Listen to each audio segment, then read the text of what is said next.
Welcome, man. Welcome back to the channel. Real quick, I want to go over a procedure. First of all, I'm in the middle of removing this transmission, but I heard a guy. I was talking to a guy on one of my subscribers on my YouTube channel. And he was talking about the fact that he had to take out part of the exhaust system just to remove the axles. I assume he was talking about the right side.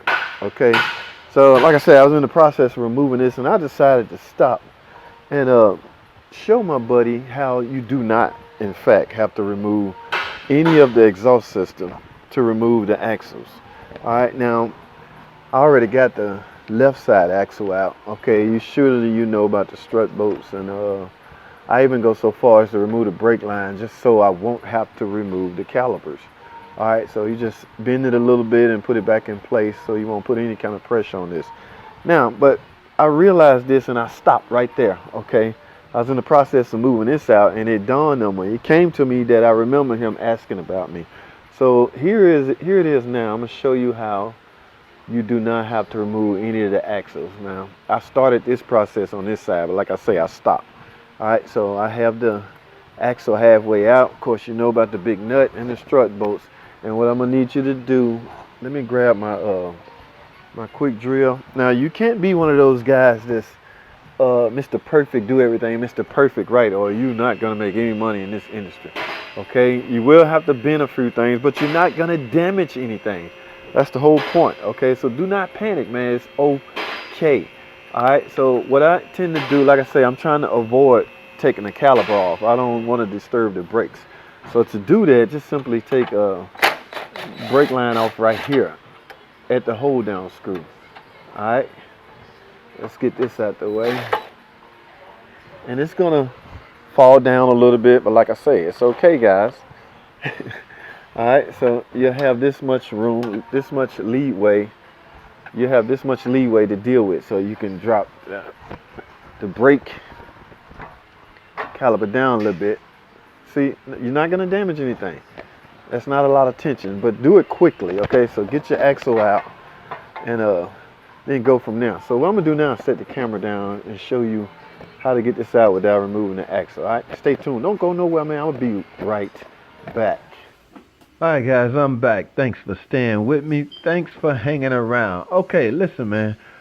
We got the axle out of the knuckle. All right, just grab your hammer and tap. All we want to do is tap this outer axle away from the inner shaft. Okay, that is the shaft, and it's attached to the transmission and bolted to the engine block. Okay, so it's held on by 3 bolts. So what you're gonna have to do is we're gonna have to get these 3 bolts out of here. Okay, but first, what we need to do first is let's grab your pry bar. I want to show you how to create you some clearance. Okay, so you'll be able to get this shaft out of here. Grab your pry bar and simply, all we're going to do is bend this shield. It's just the shield, guys.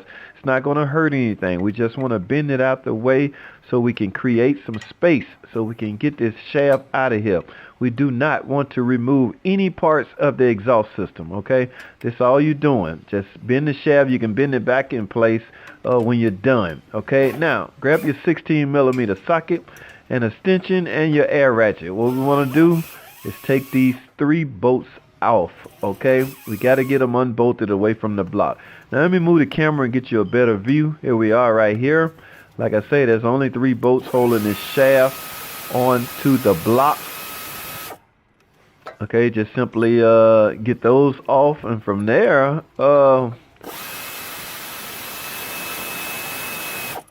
yeah, it's fairly simple, guys. From there we'll be able to just all we're going to do is rotate the shaft backwards. So now, let me get you a different view, okay? Just start pulling, man. All you got to do is pull this shaft away from the transmission. That's it. Because we bent the shield, you now created some space. You can get this inner shaft out without removing any parts of the exhaust system, all right? Fairly simple, fairly easy. We did not damage anything. We did not hurt anything. Okay, so let's just lay this down right here. We're going to need that later during reassembly. Now, there you have it, folks. Just a little shield rearrangement, okay? I showed you how to remove the right side axle. Also, we got the left side out. fairly easy. Thanks for watching, comment, subscribe, and I'll see you all in the next video.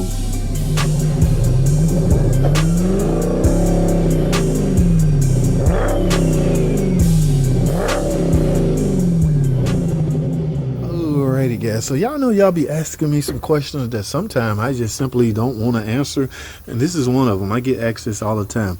Can you remove the timing chain cover off a 3/6 Pentastar without removing the valve cover? Well, according to this scene, absolutely, yes. Now, the bigger question will become, should you? Okay, it all depends, guys. If you can lift this valve cover up high enough to clear the top port of that timing chain cover, then yeah, go for it. Now, where's the timing chain cover? I think he's replacing it, but why? I do not know. Yes, here it is over here. Ooh, we got a freaking clean, brand new one right here. Why? Again, I don't know. Here's the old one. Okay, was it leaking? Was it cracked? Was it spewing out fluids everywhere? I don't know. I haven't yet to ever need to replace a timing chain cover.